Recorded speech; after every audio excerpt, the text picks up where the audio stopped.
দেখো, বাংলাদেশে প্রশাসন বা পুলিশ আছে বলে তো আমার মনে হয় না। যদি থাকতো তাহলে ওই দীপুচন্দ্র দাসের মতন একজন একটা নিরীহ মানুষকে ওই ক্ষিপ্ত জনতারাতে পুলিশ তুলে দিতে পারতো না। ওখানে পুলিশ, মৌলবাদীরা, সন্ত্রাসবাদী, জঙ্গি, জামাত, এগুলো সবটাই সমর্থক হয়ে গেছে, কোনোটা আলাদা না। এবং বাংলাদেশে সমস্ত জঙ্গি, জামাত, পুলিশ, প্রশাসন, যত দুষ্কৃতকারী, সবার মানে মদতকারী শক্তি হচ্ছে ইউনিট সরকার। তো তারা মদত দিচ্ছে।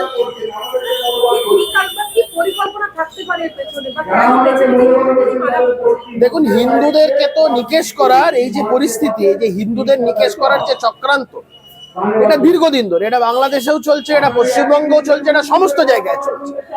হিন্দুদেরকে নিকেশ করার এটা একটা বৃহত্তর ষড়যন্ত্র। বাংলাদেশের যে পরিস্থিতি, আমরা পশ্চিমবঙ্গের মানুষকে এখনো অব্দি চোখে আঙুল দিয়ে সেটা দেখানোর চেষ্টা করছি। পশ্চিমবঙ্গের মানুষ যদি এই বিষয়ে এখনো অব্দি ওয়াকিবহাল না হয়, তো পশ্চিমবঙ্গে এখন হয়তো আমরা 70% আছি, এটা কমতে কমতে হয়তো বাংলাদেশের মতন অবস্থা আমাদের হবে। তাই আমরা বলছি পশ্চিমবঙ্গের মানুষকে এই যে বাংলাদেশের পরিস্থিতি দেখে তাদের যেন শীত ঘুম ভাঙে, এবং আমরা যেন হিন্দু হিসাবে ঐক্যবদ্ধ হতে পারি, যাতে আমাদের আগামী দিন এই বাংলাদেশের মতন পরিস্থিতি না হয়। আমাদের এখানে যেন কোনো দীপুচন্দ্র দাসের মতন কোনো করুণ পরিস্থিতি কারণ না হয়।